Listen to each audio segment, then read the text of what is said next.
For the next session of the day, we have amongst us two young and bright engineers. Let me invite Arpitha and Janvi onto the stage. Arpitha works as a software engineer at Google, and during her master's, her research focused on sustainability and complex systems. Ladies and gentlemen, please give a round of applause to them. Janvi Chabra works as a software engineer at Microsoft, while also pursuing her research interest in the intersection of social psychology, game theory, multi-agent systems, and philosophy. Very interesting. Please put your hands together to welcome them, and I hand it over to you. Thank you. Thank you so much, sir. And thank you, Professor Tulika, for that heartfelt tribute on Professor Pushpak Bhattacharya, and also for introducing the theme of the panel today. So we will begin today's panel by first introducing our very, very accomplished panelists. I would like to first invite Mr. Abhishek Upperwal, who is the founder of Soket AI, a research-driven AI lab focused on ethical artificial general intelligence. He holds a master's in computational data science from IISc Bangalore and has specialized in high-performance computing, distributed systems, and large language model training. At Soket AI, Abhishek has led the development of Pragna 1B, a 1.25 billion parameter foundation model which has been built from scratch for Hindi, English, Gujarati, and Bengali, and is featuring one of the most efficient Indic tokenizers. And he has also created the Bhasha dataset corpus, a high-quality open-source dataset for Indian languages.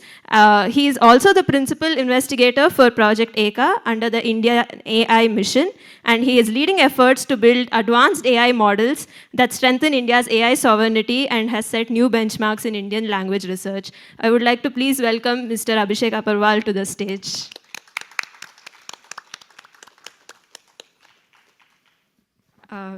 Next, I would like to invite Dr. Sanket Patil, who is a data science leader with significant experience in Indic natural language research.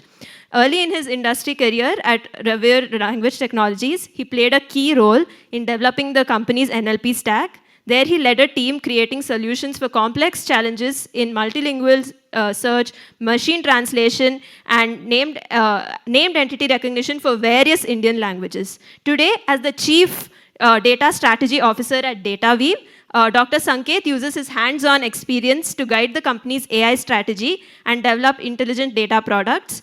With over a decade of post-PhD experience and a doctorate in distributed systems from IIIT Bangalore, he brings a first principle approach to his work in solving complex data challenges. Please put your hands together for Dr. Sanket Patil. Thanks, Arpitha, for inviting. Now I would like to invite Professor Pratosh. He received his PhD from Indian Institute of Science in 2015 in the area of temporal data analysis. He has worked in corporate research labs including Xerox Research India and Philips Research. His work in industry has been focused on healthcare analytics, which had led to generation of several IPs, some of which were also commercialized. He had joined IIT Delhi in 2017 as an assistant professor. His current research includes guided deep representational learning, cross-domain generalization, machine learning for scarce data, and signal processing. He has also co-founded a startup, Cognable Tech, which builds learning algorithms for behavioral healthcare, and he is also actively engaged with several corporate industries, startups, and medical centers, which solves very interesting technical problems. So welcome, Professor Pratosh, and thank you for joining us. Now I would like to invite Professor Srinivas Raghavan. He holds PhD in computer science from Indian Institute of Technology, Kanpur. He has over 18 years of industry experience spanning TISL, Infosys Technology, and Estechsoft Limited. He has been with IIIT-B as a professor since 2012, researching and teaching on range of areas including algorithms, optimization, and machine learning. So we would like to welcome Professor Srinivas Raghavan, and thank you for joining us. So thank you to all our panelists for taking time to be here today, and looking forward.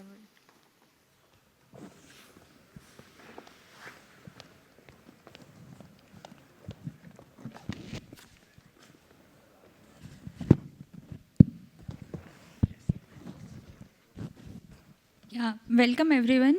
Thanks Arpitha and Tulika ma'am to introduce the theme of today's panel discussion, that is preserving Indian knowledge systems in the age of AI. So I would like to start off by discussing what do we mean by Indian knowledge systems. So at a broader level, we can refer it to as the traditional knowledge and wisdom which has been developed over the ages of the thousands of years in various domains by our local communities, as in medicine, mathematics, and astronomy, arts, and various domains. So it is not just a single framework, but a dynamic and evolving system which has been shaped by the local communities and their unique ways of learning. So as we are talking about in the age of AI, so where the AI and LLMs are changing how we go about creating and shaping the knowledge globally. So we want to focus on how does India come into the picture here, and what do we mean by India, and what does it mean for AI to be in the role of preserving Indian knowledge systems. So I would like to open the forum by asking you, how do you think about AI adding value to our current Indian knowledge system, and your interpretation of Indian knowledge systems as well? So we can go about starting from Mr. Abhishek. Okay, thanks a lot for that question.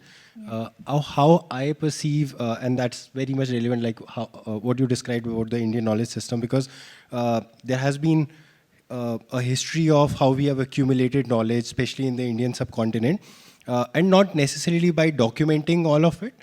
Much of this knowledge has been aggregated through various means, vocal, written, etc. And especially in the modern age, now we are mostly generating a lot of content which is around audio and video as well.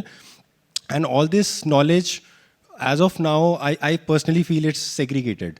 And I think AI has given us an opportunity to start collating all of it together at one place, be it on the commercial side, because a lot of this aggregation is now happening to figure out how AI can be built around it, and ultimately how AI can be commercialized to capture this knowledge and be useful for whatever we want to do ultimately out of it. But this is a fantastic opportunity for us to actually look at the Indian knowledge system, what it means, what kind of knowledge can be extracted and accumulated and brought to for training these AI models. That is how I personally perceive it. So yes, very much relevant that we are doing this as of now.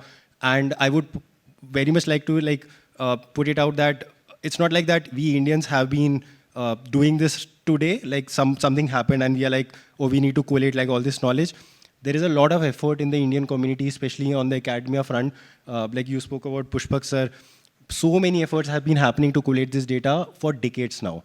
And to be very frank, like working at the startup, we utilizing all the data that has been already been curated, that gives us the base. If we would have started from scratch, I don't think we would have been able to do that. So thanks to like all the efforts people over here and outside are doing to ultimately attempt and do it. Yeah.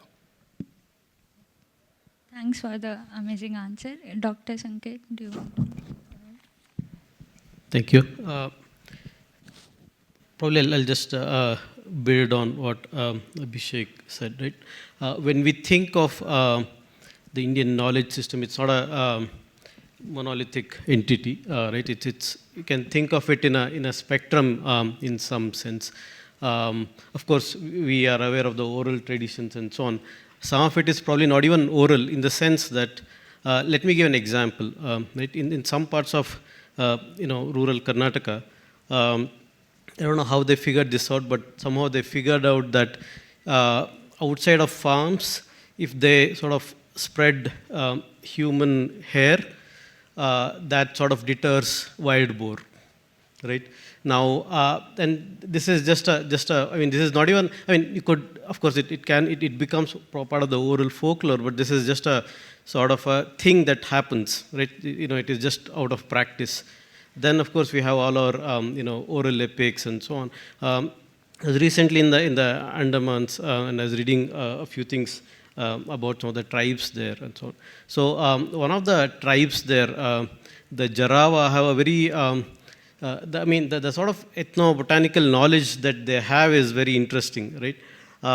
So if they want to harvest honey, apparently there are certain plants they find, and they chew the leaves of those, they make a paste out of it, apply it all over their body, and then they also spit it on the beehives, and the bees just sort of, they're repelled. So without killing a single bee, they're able to harvest that honey and so on. Not one tribal member is known to have died when a tsunami happened, because they sort of saw certain patterns in terms of how the ocean is receding, the sort of acute environmental knowledge that they have. Now, and of course, there's the oral tradition, and then a lot of scriptures and the written text and so on. Now, but the big challenge that we have, and one area where AI can definitely help, is in terms of information access itself. Right? So a lot of this is not accessible. If you are able to sort of digitize these and make it accessible, that's one area where AI can definitely help. The other area where AI has a big role to play is in terms of synthesizing and also infusing new knowledge. Right? What I mean by that is, we often talk about two Indias, right? There's the India and the Bharat, or whatever, the elite versus the rest of India and so forth. Now, there's if you look at that kind of discourse that happens in English versus what happens in, let's say, a language like Kannada or Hindi or Telugu or whatever it is, it's not about whether one is better or the other, versus it's not a qualitative thing here. It is just that different. They both have their strengths and weaknesses. How do we sort of synthesize these? How do we? So recently, I wrote this essay on in Kannada for a small publication about this whole, at least in my view, the epidemic of binary thinking that is all pervading us. And I sort of problematized it in terms of a game theoretical framework and sort of cognitive biases and so on. Now, the only reason I mention that is there's a huge demand for such, knowledge and such insights in the languages other than English, but there's a huge, there's a dearth of supply. So how can AI help there also?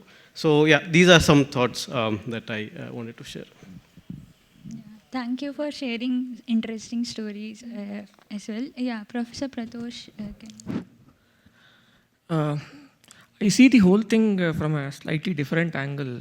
See, when you say Indian knowledge systems, my question is, what do you refer to as Indian knowledge systems? A lot of people say that, calculus originated from India, or early Pythagoras theorem, and all this originated from India. Sure, they originated from India, but to me, they are not Indian knowledge systems, because they are global today. Okay. So mathematics is global, science as we know it is global and all that. So now one question that keeps coming to my mind is, what is exclusive and unique to India?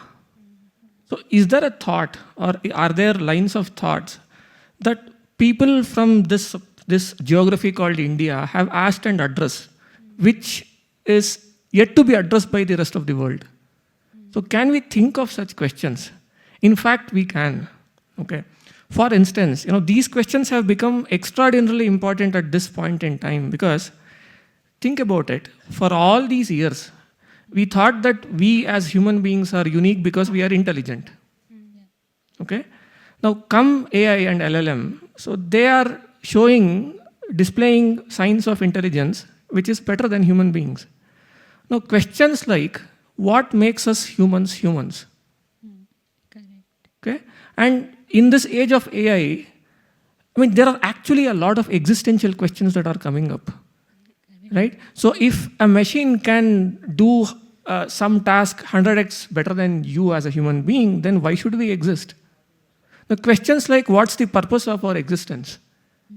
Okay, these are the questions that are new to the world.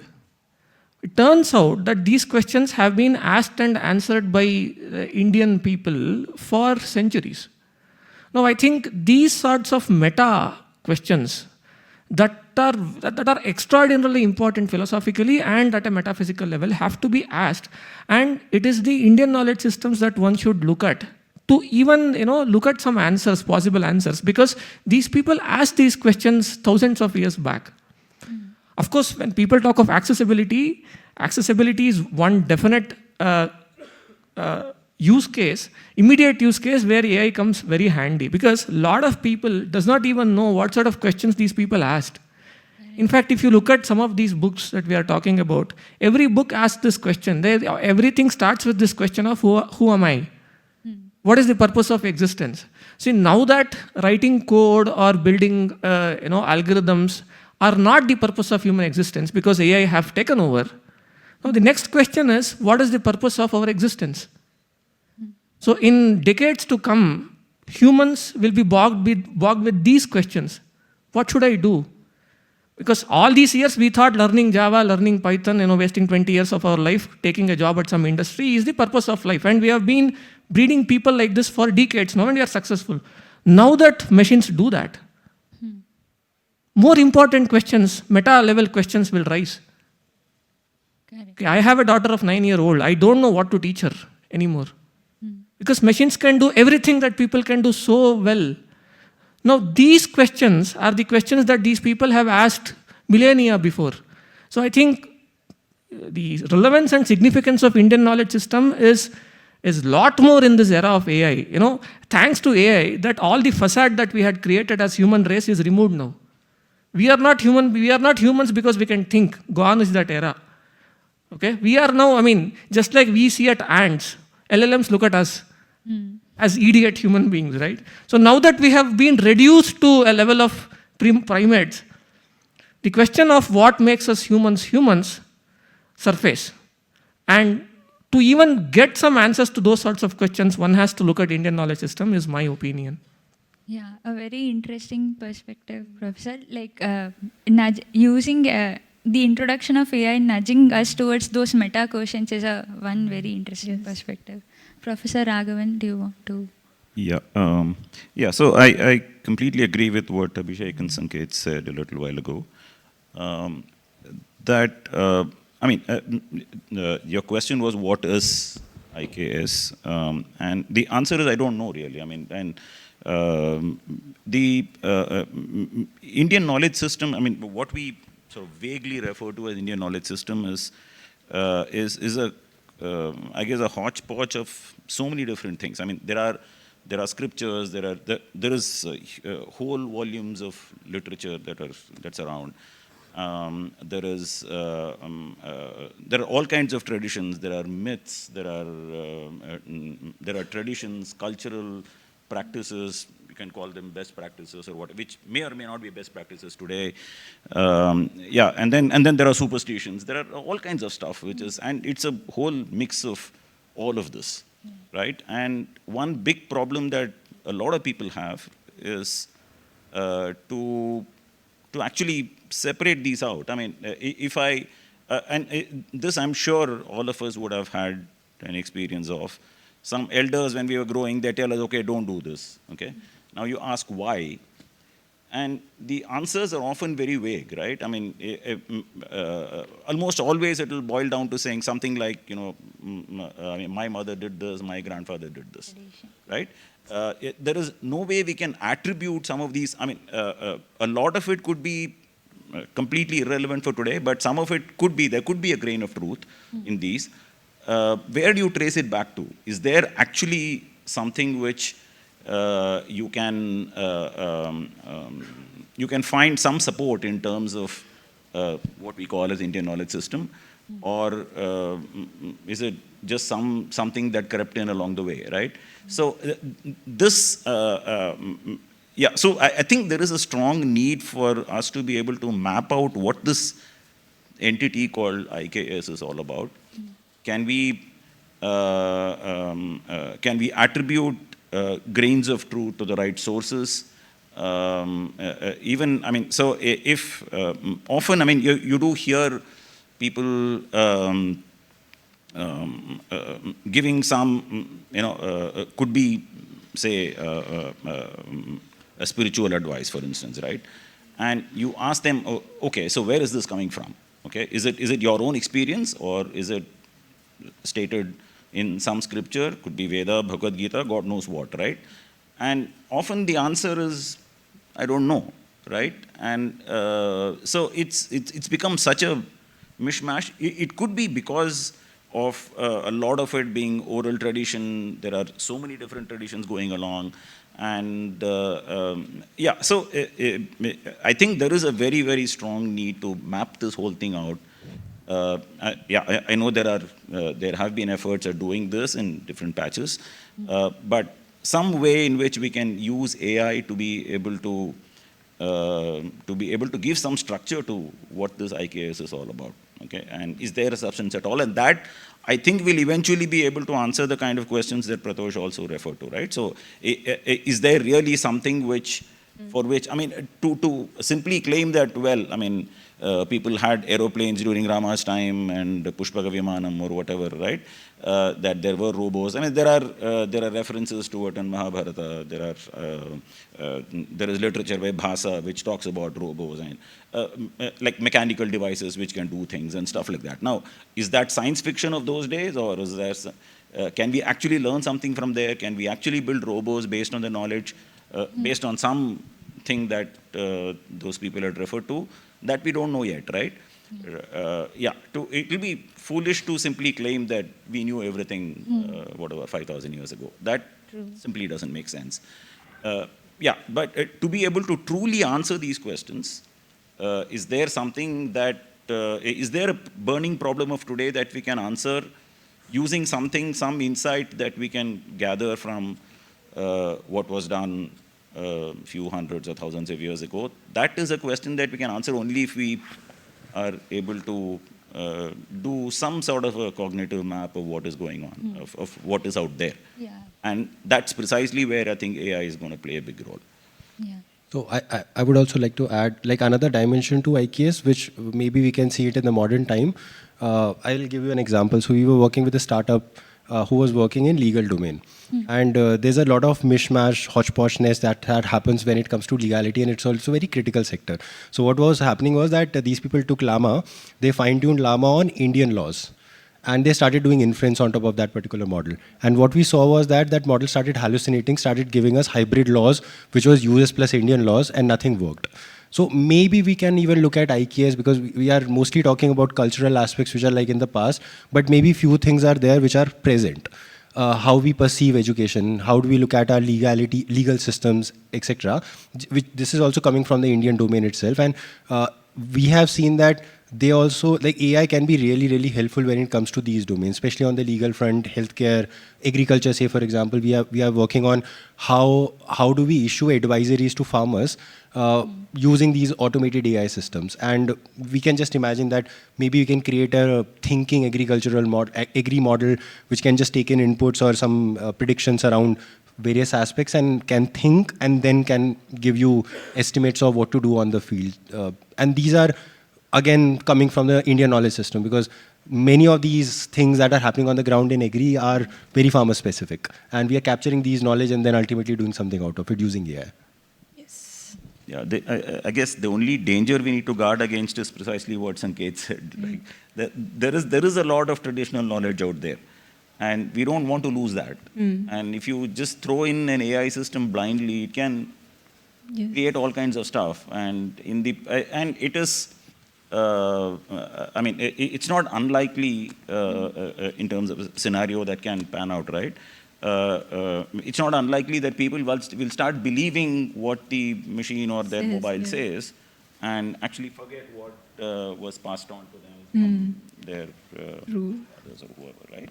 Yes. So, yeah, so blind introduction of AI can actually destroy a lot of these things, and it needs to be a very nuanced, controlled process, I guess.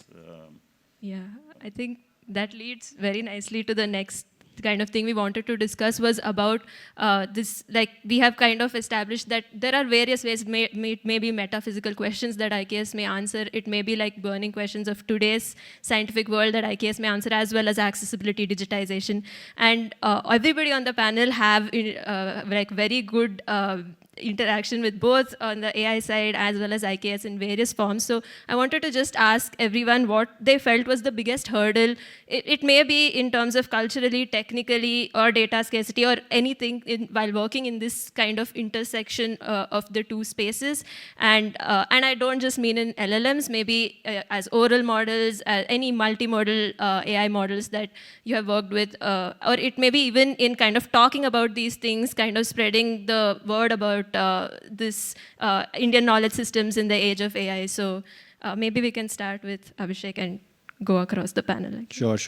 So again, a very relevant question for sure. And I would say we have understood, and I think this is very well known, data is the king for sure. When we are creating any of these AI systems, especially at large scale, like especially on the LLM front, because that is what we are primarily working on, we have seen that architecture-wise, at least some knowledge is already known. Even if we don't know what architecture would take us to super intelligence, we at least know that the current architecture, be it sparse mixture of expert or any kind of like transformer-based dense models, can give us decent performance given we have sufficient data to actually train it, and obviously the compute part too. So that is pretty much sorted. But then comes the core data part.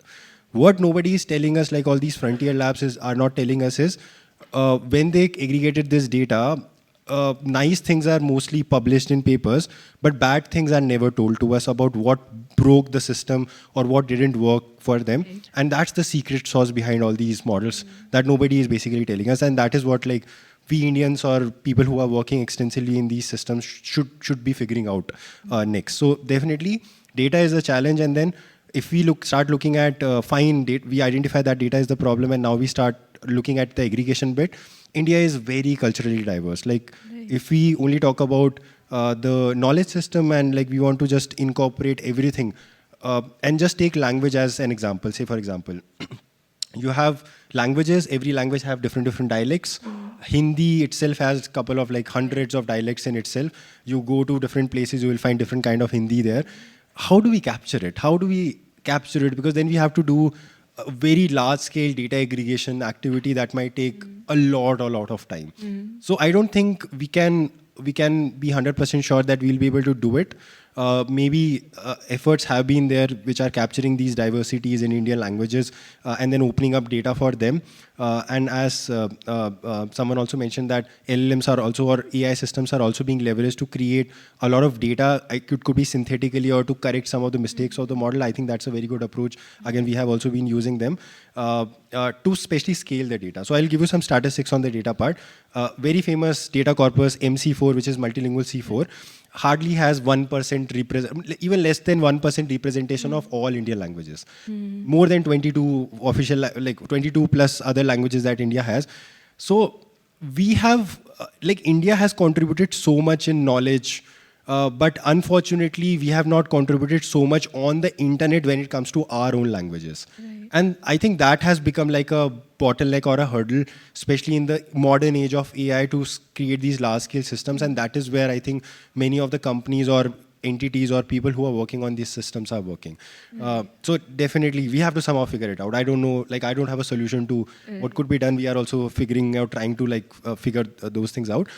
Then I think I would say the challenge of looking at, like again, coming from a startup point of view, we have to look commercially, to be very frank, because language is definitely very important, but if nobody is utilizing them in a very commercial manner, it would be just be a one-time effort. So fine, we can do a lot of research, figure out like how this knowledge gets compressed into these language models, but if ultimate conversion to commercialization won't happen, we won't have the fund to pump it back into the research and then continuously keep on doing the effort that we are doing. That still needs to be figured out, at least from a for-profit organization point of view or for like a startup point of view. I feel that I think we Indians can actually contribute to that a lot. I don't know how, maybe by pumping more data out in some way or the other, or supporting some of the initiatives that are out there. Bhashni is there, AI for Bharat is doing fantastic work, and supporting that way. But yes, I think that's our problem, not like a general problem, but that still is a problem.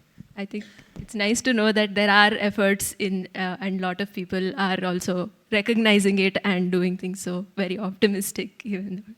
So maybe Dr. Sanket. Yeah, I mean, of course, there are a lot of efforts, a lot of bottom-up initiatives, right, and in several pockets. So, to train these foundational models, especially, you'll need large amounts of data. Data. On one hand, I mean, there is probably some data scarcity, and but I often think, is it really data scarcity, or is it more in terms of our ability to sort of bring together these disparate, data that's sort of getting created in pockets and so on. There are literally hundreds of, or probably thousands of bottom-up initiatives. One that comes to mind immediately is because it's being done by a good friend of mine, this guy called Om Shiv Prakash and his team in Bangalore here. They have this Sanchi Foundation and Sanchaya.org. They have been sort of documenting and archiving a lot of audio, visual, textual, a lot of different kinds of data, multimodal data basically, right? So starting from whether it is Yakshagana to plays, to folk art, to literature, like Vachanas, for example, the Vachana literature, the old classic texts and so forth. Now, the real question is, how has it been utilized after that? That's one question. Right. There are many such initiatives. So the big challenge is, how do we sort of make all of this into a cohesive sort of a unit, all these distributed data sets, without necessarily forcing a top-down centralized sort of a structure, right? Because that bottom-up works well because it is community-led. It is a lot of these are passion projects, and there are a lot of small-scale radio stations as well, right? There's so many recordings, and so there is data. I mean, of course, it's probably still might not come anywhere close to the sort of data that is there in English or many other European languages, but it's not the case that there's a severe dearth of data either. It is, how can we sort of federate it in a way, in sort of a cohesive way, and build stuff around that. Got it. Yes. Yeah. Hopefully that cohesivity does come from all the other. It's a very nice take on it. Yes, Professor Pratosh. If I understand the question correct, the question was what were the difficulties that we would face in dealing with IKS, right? And while talking about it, dealing with it, working on problems. Sure. See, when we talk of Indian knowledge systems, right, a gamut of IKS literature is in one language called Sanskritam. Right? So I also happen to be a student of Sanskritam for a long time now, a couple of decades. Lot of people who are foundational model builders ignore this language because this is not spoken today. And irony is, humongous amount of IKS literature is in Sanskritam. Now, I also happen to be an academic. So if there are students in this audience, I'll give you a list of open, tough NLP problems that would come up if you start dealing with Sanskritam. For one, this language has humongous perplexity, which means there's a word that mean opposite things. There are words that mean opposite things. One example is arat. Arat means close and far, both. Now, how do you deal with these kinds of situations? This is one example. And it is open to diverse interpretations. Now, that is why diametrically opposite points of views, philosophical points of views, arose from the same text. So, this is incredible, right? People talked about, one philosophy using some text.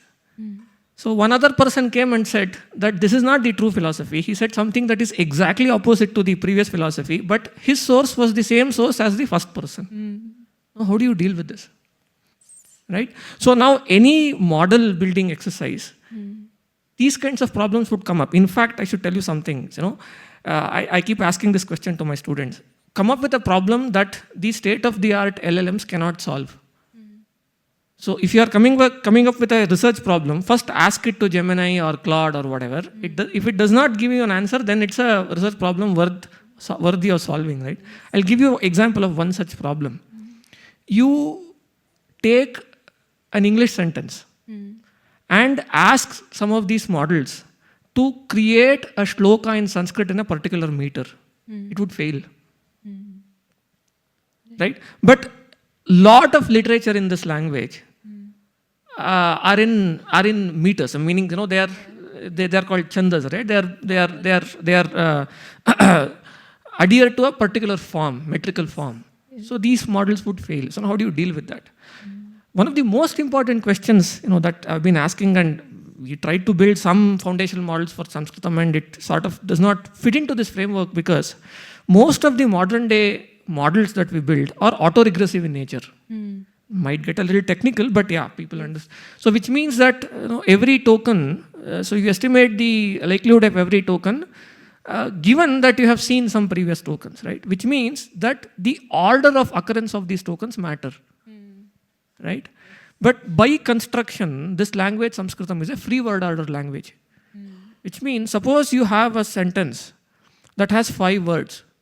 The position of these words does not matter. Okay, despite the change of the position of these words, it becomes a combinatorial problem now. So you can actually convey the same meaning in a 5 factorial way if you have a sentence of 5 words.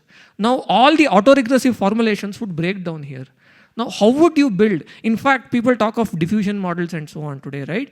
This might be a very good use case for using diffusion models instead of autoregressive models. This is one classical example of having a free word order construct.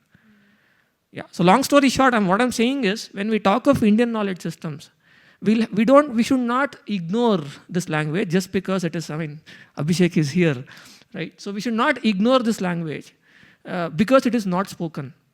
And there is no commercial angle to it. Okay? So that's why I think, people who are in academics, it's our responsibility to take this up and create tools, because nobody would pay you to build something in Sanskritam because it's not spoken. There is no commercial angle to it. But I think I see it as an irony, because we talk of preserving IISc and all that, but we don't care about the language in which, so that was, what is today's English was 500 years back Sanskritam. That was the global language. That was the language of science and mathematics, right? So we talk of Pythagoras theorem being said and all that, right? All of those are in Sanskritam. I can actually quote, Ishto bahur yasya tatspardhimnyam dishi itaro bahu. This might sound like a spiritual scripture to you, but what I just said was Pythagoras theorem. Okay.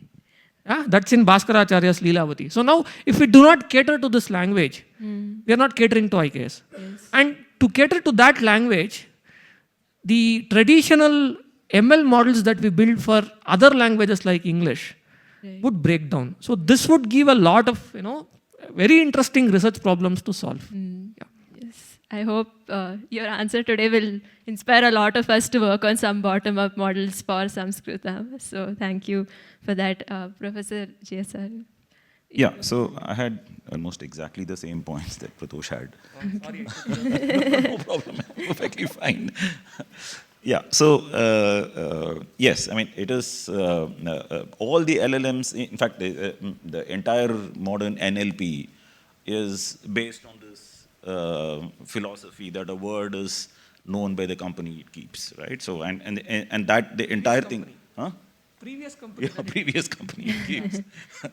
And that completely breaks down in languages like Sanskrit, and of course a lot of what you see in even other Indian languages, much of it is inherited from Sanskrit, right?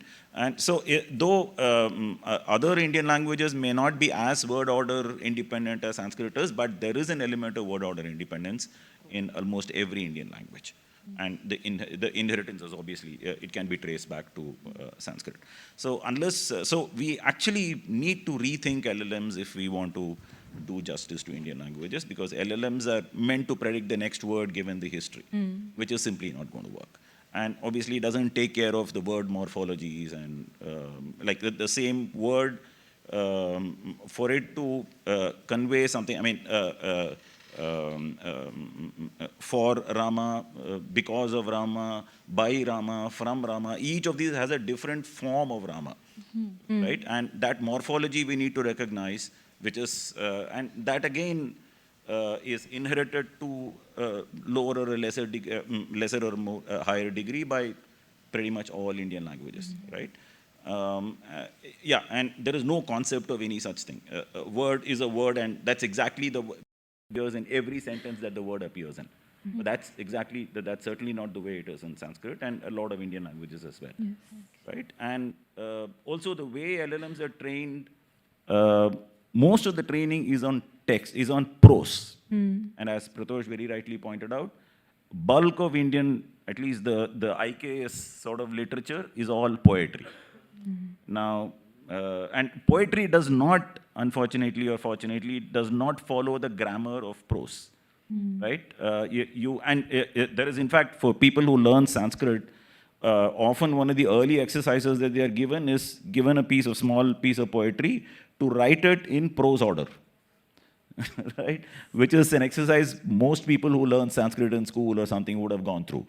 The words are all over the place. And in fact, I mean, if you take a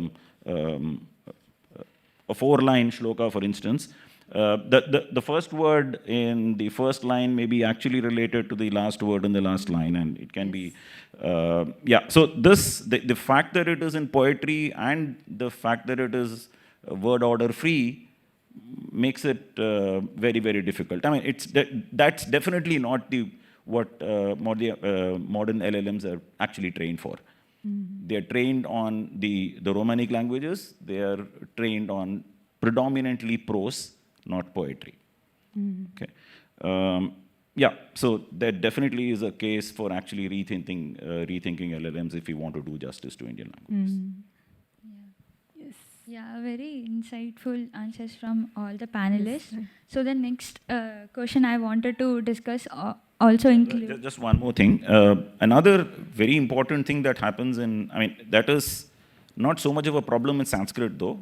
Sanskrit is, yeah, it is supposed to be phonetically very, very, I mean, you speak exactly the way it is written, but that's not the way most other Indian languages are.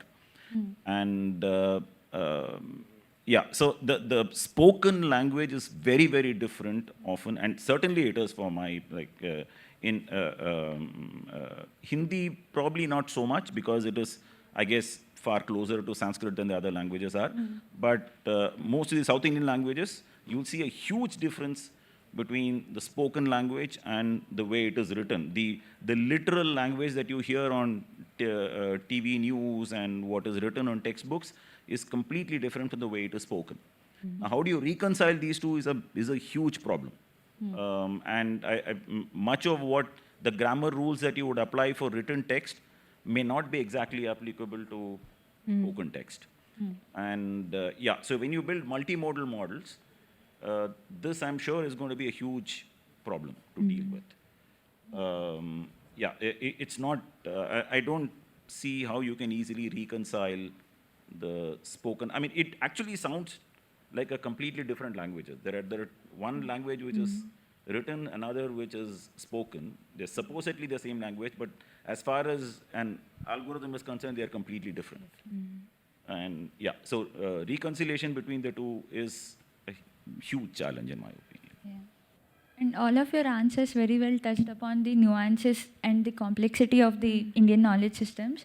So the next question which we wanted to discuss was that how these nuances or these complexities can be dealt with in form of regulations. Like when we are talking about integrating it with LLMs and AI, the regulations, as Abhishek also mentioned, they also play a role there. And because of our diverse cultures and some blurry lines between the ownership of data, so I wanted to understand, like, what is your opinion of how can we deal with that responsibly, and again, how to address the blurry lines between ownership, diverse cultures, and how to make it a more inclusive inclusive, like how to shape it in a more inclusive way? Maybe we can start from you. Sure. Thanks a lot. It is very much relevant in terms of if you want to look at AI from the ethics and responsible lens, yes, then it becomes very, very important. And inclusivity is not just on the front that AI should be accessible to everyone. What we personally, like what we also believe is that when we are building out these systems, at that point itself, we should make sure that the data that goes into these models or how we source the data is also very inclusive. So say, for example, right now we are trying to work with some content creators because majority of this data is out on the internet, and we are trying to see how these creators can basically help us out to source out the data. Right. It is not practical to obviously go to every source that is out on the internet. So I cannot claim that, oh, this data has been sourced from some permissive licensed one. But I think we are trying to attempt whatever we can at this particular point. But we'll see how far we can go. So that's one point in terms of being more ethical, being more responsive, and being more inclusive in terms of getting this data and showing it to the AI system. Now, on the inclusivity also, we want to obviously cover all the different variety of cultures, languages, aspects of people, domains, say for example, when it comes to including these bits in AI. And why that is important is because, say for example, when we built out the foundation model, the cost, compute, resources, time that is involved, especially for building it from scratch, is huge. We might not get the opportunity second time to actually do it then. So this is, say for example, like in India especially, this might be the first attempt, and might be like everybody's excited about these aspects. So, and that might be the only attempt at least to build it out from scratch. And then obviously once we do it, we can incrementally improve on top of that particular system, but most probably nobody would do it from scratch. Or even OpenAI is basically improving on top of whatever systems they have built. Maybe they are looking for breakthroughs and hence they are doing some bottom-up research, which everybody will do. But most of these systems are mostly incremental in nature. And hence, we believe that everything should be included in these models when we are building them from scratch in terms of inclusivity and other bits. Also, I would say we should be very well aware of the climate cost of these models for sure, because we typically ignore to look at it. Somewhere their data center is there, and we are just training out these models and not looking at the amount of electricity these huge GPUs are consuming. These are super clusters. You can actually go to IISc's ACRC, and you will see like the kind of setup that we have just to run a very decent scale supercomputer over here. And now imagine like all these 2,000, 3,000, 4,000, 10,000 GPUs running continuously for a very long period of time and consuming a lot of energy. And we don't know whether these energies are basically coming from renewable sources or not. So what we are also doing is, again, we cannot solve for all the problems in one go. But we have a tracking sort of system internally in terms of how much of these systems, when we are running, what kind of carbon footprint will they have. And at some point, we would definitely want to like offset them. So that's like a conscious choice to do. Again, we cannot solve for everything, but maybe in the future, given we are aware of this, we'll do something about it going forward. Yeah. Yeah, and thanks for bringing up the climate change point. Maybe all of us can also consciously think before using LLMs and AI. Yeah, Dr. Sanket, do you want to go ahead? So when we think and talk about some of these regulations and the doing this responsibly, right? The responsible AI and AI and IKS and all of that. The question I guess to ask is, what is the sort of the end purpose of all of this, right? I mean, is this more of an academic exercise, or is this something to help our communities and all of those aspects, right? I mean, and we are in this symposium of data for public good, right? So that's probably the primary theme here. I guess we sort of need to probably go back to thinking what are civilizational values, or some of our civilizational values. Pluralism, there's heterodoxy, many different views, can coexist, basically, right? Our ability to, of public debates and argumentation and discourse, right? And Abhishek spoke of inclusivity. When we talk about inclusivity, then it is about all the different sort of, communities, right? It is the mainstream as well as what is generally called as the subaltern, right?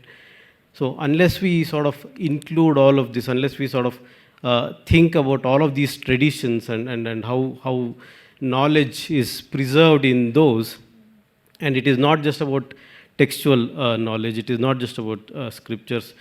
Of course, they're important, but so are what a lot of other communities, look at knowledge sharing and all of that. So all of these need to sort of be taken into account when we start architecting these systems.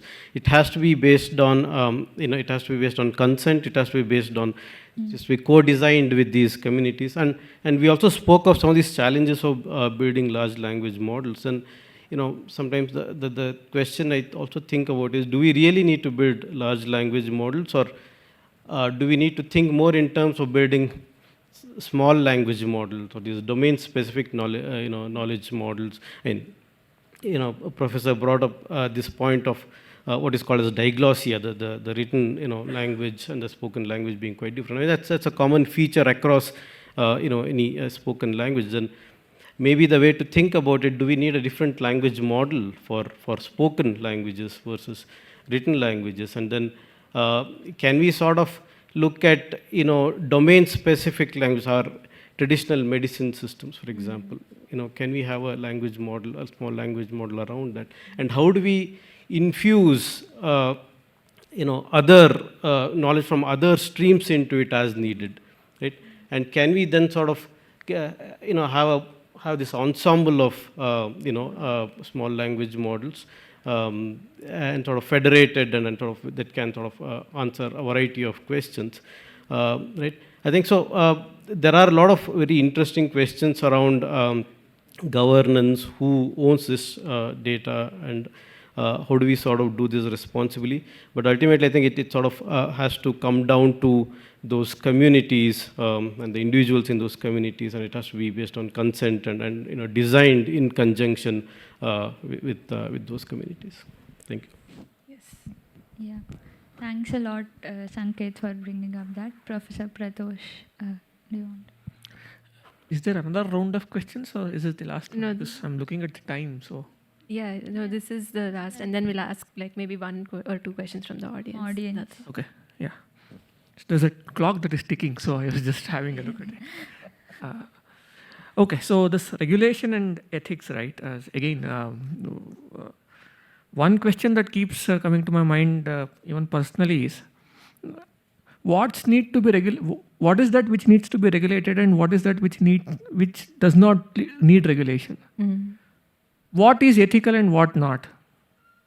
Do you think as human beings, do we have a agreed upon definition on what is ethical and what is not ethical? So what may be ethical to me may not be ethical for you, and vice versa. Yeah. And what should be regulated in one geography need not be regulated in one other geography, and so on. Right? So every individual has a definition of ethics. Every individual has a definition of regulation. So my take on it is that this has to be customized. So I don't know how, but if I'm a user, I should have a choice, or rather, see, suppose I'm a child and I'm using LLM, right? So whoever, myself or my caregiver, they should define what is ethical for me and what should be regulated. So of course, state imposes some regulations. If you are living in one particular geography, the state would impose some sort of regulations that should be common. But I think the idea of regulation and ethics have to be customized. So what is ethical for you? The model should only respond in that particular way. Now, how does the model know what is ethical for you? So maybe you have like 100 templates of ethics. So you choose from one of the ethical templates. So I want this template. So maybe say things like, okay, I come from this geography. Okay, and these are, maybe you ask some questions to the user before you decide what sort of ethical compliance you should impose on that particular instance of the model that this user is being used. So otherwise, the problem is, right, one of my students who also happens to be a student of Professor Srinivas. So this guy works on bias and fairness of LLM. So oftentimes the question that keeps coming is, what is ethical? How do you define what's fair? Right? And how do you define what is to be regulated and what need not be regulated? Yeah. Okay. So I think the idea of regulation has to be, or idea of ethics has to be customized. And the model inherently should have a capability where you choose what sort of ethics that you would need. See, this also is a function of that particular religion and the geography and so on, right? I mean, I don't want to name anything, but the thing is, suppose somebody from one particular religion asks for a recipe on a particular dish. Should the model recommend that one or not? Depends on what are the belief system, what is the belief system that this user subscribe to. So depending upon what, it's like this, right? I mean, a lot of times, we end up becoming unethical and unfair to our own friends because we don't know what their belief systems are, right? So the moment we know what the belief systems of the other person is, then we can attempt to be ethical. So now you cannot build a general purpose ethical model that suits everybody in a community is what I think. Maybe you should make this idea of ethics also customizable. Very interesting perspective, but I also wanted to touch upon in your initial comment that you mentioned that with the introduction of AI, it's becoming more prevalent of what makes human human. So once AI learn about ethics of a person, like how do you differentiate then? Like if AI is able to learn about what is ethics for me, then how do AI and human are different? Like something to think of. Okay, Siri, there is this famous anthropologist by name Yuval Harari. You know that guy? The one who has written this book, Sapiens.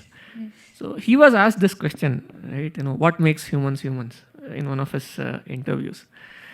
His answer corroborates with the answer that is given in our scriptures. You know what makes us humans humans? The fact that we suffer. Okay? So GPT cannot suffer and feel for you. So then if you have parents, if you have children, if they are sad, you are sad. So this ability to relate to a fellow human being and understand what suffer is, what does it mean to suffer? So that's actually the fundamental drive that we have. No, we do everything that we do because we want to overcome our sufferings and we want to overcome the sufferings of people around us. This, in my opinion, as a student of philosophy, may never come to this AI. The day AI will start sympathizing with you, I mean, it may sound like sympathizing with you, but it does not, because when you cry, it does not come up and console you, right? But your mother does. Now, the day it happens, I think there's no point in being a human. There's no point in living. But I am a hopeful person, right? And I think that AI will never reach that state. So, what is it to be human? It is to suffer, is to be human. Yes. Thank you, sir, for the answer. Yeah, Professor. Okay. On the flip side to what Pratosh just said, I mean, there are lots of cases of people actually seeking solace in ChatGPTs and all that, right? I mean, they're actually having conversations with ChatGPT. So, no, I'm not saying it is good, right? Now, so, but then why do people go there? So one could question that we have stopped being human beings. Okay, that's debatable. So yeah, so it's I think it's very hard to draw that line on. We all would definitely like to believe that ChatGPT is not human, but how do you establish it? I mean, is there an objective way in which you can say yes, ChatGPT is not really human? I mean, is there a Turing test? tell you otherwise. I don't know. I mean, so okay. So that's. Yeah, I mean, and I do agree with him that yes, the idea of ethics should be, there is no one size fits all about ethics. But I think one interesting question to explore would be, especially in the context of AI, and I think it's not very easy, neither it is natural to come up with a menu of definitions of ethics. I mean, it's very hard. I don't know how one would do it. But is there a way an AI system, especially, I mean, since we are talking about being able to, understand in a multimodal manner all the stuff that is available, can you derive the fairness or ethical criteria for a particular demographic or a community from the folklore that is available for that? I mean, you know that certain things have been acceptable to that society, some things have not been acceptable, and so on. Is that something that you can derive using AI from the available folklore? And use that as the fairness or ethical criteria for that particular community? That's an interesting idea that one could possibly explore. Yeah, and another question that I think kind of straddles the earlier question with what we are discussing now is also this. Okay, the standard ML that we have been doing all along and culminating in the LLMs and I guess beyond, is that, yeah, I mean, you throw data at it, as much more the merrier, and then lo and behold, it will figure out what needs to be done, what language it is, right? But then I'm not sure if, again, that is the right thing to do for, especially when it comes to languages like Sanskrit, for instance. And that will also address a lot of what Abhishek said in terms of carbon footprint and stuff like that. There is a whole, I mean, Ashtadhyayi of Panini available, the entire grammar, and I don't see any other language, I guess, across the world, which is as, in terms of literature, which is as compliant to the grammar as it is, as Sanskrit is, right? I mean, English, if you look at, say, the standard Wren and Martin or whatever that we went through in school, you will see more exceptions than rules. I mean, for every goddamn thing, there is an exception. So it's, I mean, there is hardly a grammar there. Whereas Panini is very different. Ashtadhyayi is very, very rigorous, structured grammar. And you see a bulk of the literature actually compliant with that grammar. And that is available with you ready-made. So why are we then asking the model to learn the entire thing from the scratch? As if, I mean, you essentially have to recreate Ashtadhyayi, right? If you, the model has to recreate Ashtadhyayi. Why do we need to do that? It's already available. I mean, like people are talking about physics-informed networks and all that stuff, right? So why can't we actually leverage on the grammar that is already available? And I'm sure that will bring your training cost by orders of magnitude, right? Yeah, so I don't think it is entirely appropriate in the Indian context to jump into the LLM game and just throw volumes and volumes of stuff to it and ask it to go figure out. I think we should definitely rethink LLMs in more ways than one. I actually had a point, and I 100% agree with you on that. So I think there is a better approach to inducting intelligence into these models, and what you exactly said. Say, for example, if we already have a large knowledge corpus, say, for example, in Sanskrit itself, somehow if we can learn all these, like how our brain works is essentially different from how LLMs do it. Our brain processes language and knowledge in two different segments.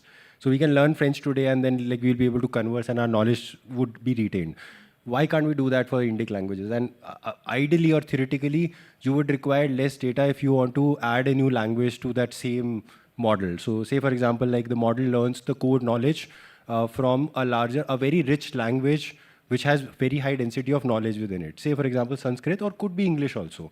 And then incrementally, maybe we create something like language adapters to these models where we can keep on teach the model on how language conversion happens, but maybe in a latent space, but that knowledge is essentially saved, and only that language is getting trained again and again and again.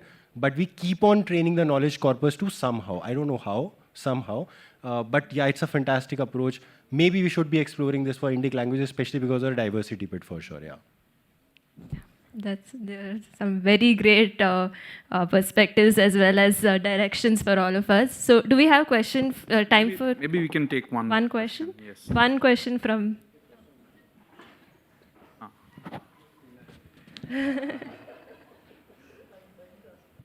Yeah, myself Jayesh, faculty in economics, Christ University Department of Economics. I'm just wondering, the panel unanimously, consensus in the part of ethical questions. I think, when come to the Indian indigenous knowledge, especially the, when we talk about ethics, generally, universally, we have the justice, transparency, and lack of discriminatory policies. There are certain, certain values, especially from the French Revolution onwards, we have. But Indian knowledge, we can see that completely unethical, and a lot of, we can see that, that very discriminatory, in nature. I think in that sense, I disagree. I think that sense, it is, AI is more ethical in nature. No, I think you are grossly misinformed. Indian knowledge, you said Indian knowledge is discriminatory by construction, right? It's not. What makes you say that? In practice, by construction, it is not. Do you mean the access to knowledge is not uniform? Is that exactly? Access to knowledge, and if you say Carnatic music, it's not democratic. No, nobody is stopping anybody from learning anything. But there is no system actually. That's not the problem of the knowledge. It's the problem of people who practiced it. No, the state. If you want to learn something in IISc, nobody is stopping you. No, there is no state, there is no system to, No, who should create those systems? We. Public. Democrats, as you said, English language, we replace English language over Sanskrit during the colonial power. They found that there is economic benefit by understanding the English. That was through imposition. Yes. Yeah. But that has not happened, that democratization have not happened before this. No, but there's no evidence for it. It was extraordinarily democratic. If you are talking about the so-called discrimination that existed in the society, it did not. I can give you hundreds of examples. I think even now exists. Even there is no formal system there is no formal system to transfer this knowledge. Here, I guess. Yeah. Sanskrits, now we know all know that in our history, if you learned Sanskrits, there is a penalty system existed in this. I'm sorry, no. Yes, sir. No, we'll take it offline, but I'll give you hundreds of examples where what you said is not true.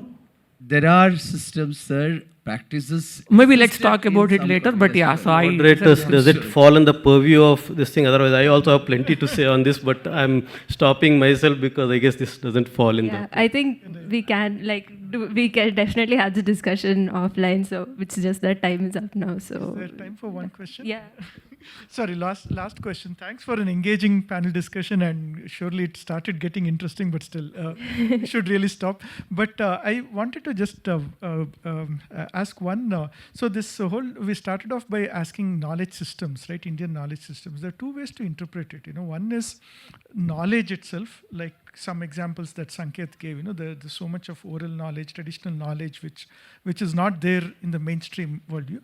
The second is the hermeneutics, that is how we approach reasoning itself, right? Which Pratosh was talking about. A lot of knowledge systems in India start by asking who am I first, right? And in fact, recently, some time ago, I was sitting in a class on analytic philosophy, where the teacher was saying that philosophy is primarily about three fundamental questions. What is out there? How do I know? And what should I do? That is ontology and epistemology and axiology. And that was how the Western philosophy is looking at. It started getting started. I remember saying that they're not asking who am I in this. Right? They're just asking what is out there. So most of what we consider science is completely objective, completely, they want to remove the subject from the theory completely. But while a lot of Indian hermeneutics is totally focused on the subject rather than, okay. So given this context, I'm wondering, is there an even more fundamental problem of building or redesigning LLMs? It's not just about free word order. It's not, in fact, one can argue present day transformer models can in some sense, address free word order and so on. But hermeneutics, the way we approach reasoning itself, I think there is a much more fundamental difference in the way, so just wanted some opinions on this. Anyone? I'll request the answers to be short, please. We are running out of time. The shortest answer is yes. Maybe we can take this question offline. So that's, Or if someone wants to respond quickly. anybody wants to respond quick? I think. The same, definitely, because language sort of, also comes from, a system of thought and reasoning. So language anyway comes later, right? So there must be something a lot more fundamental. What that is and how do you model it? No idea. Okay, just a couple of remarks on what Srinath said. I don't think it is true that all schools of thought in India start with a who am I? I mean, there are other very, very materialistic systems, Charvaka, stuff like that, right? So it's first, it's hard to generalize the way you're saying it. And second, I don't think transformers can really address free word order languages, because, I mean, you do have your built-in ordering into the transformer. Though, I mean, the attention tries to link everything with everything, but you do impose an order when you give the input. So, Thank you. Yeah, thank you so much. I do see some hands up, but please take it offline because of the time. So thank you so much to all of you for taking time and being here and really, really giving some very, very insightful answers and perspectives for everybody in the audience. So thank you so much. Thanks for having us here. And also huge round of applause to Arpitha and Janvi for navigating us through this interesting session. And I'll now invite Professor Srinath to the stage to please hand over a token of appreciation to the panelists and the moderators.